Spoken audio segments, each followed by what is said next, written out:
Tired of your Zillow listing lingering online after you've already sold or rented your property? Let's jump straight into how to remove a listing from Zillow, whether you posted it yourself or an agent did, in just a few simple steps. First, head over to Zillow.com and sign into the account that was used to create the listing. This is super important. You need to be logged in as the original poster to make changes. Once you're logged in, navigate to your profile page. Usually, you can find a section labeled something like Your Home, Your Listings, or Manage Listings. Click on that.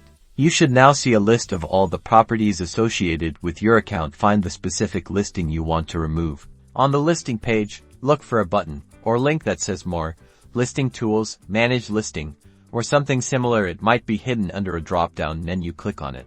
A drop-down menu should appear from this menu. Select the option to remove listing, delete listing, or take off market. The wording might vary slightly. Zillow will likely ask you to confirm your decision with a pop-up message like, "Are you sure you want to remove this listing?"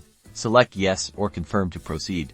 And that's it. You should now see a confirmation message indicating that your listing has been successfully removed from Zillow. It might take a few minutes for the change to reflect on the site. And there you have it, a quick and easy way to take down any listing on Zillow. Thanks for watching, and don't forget to subscribe for more helpful tips.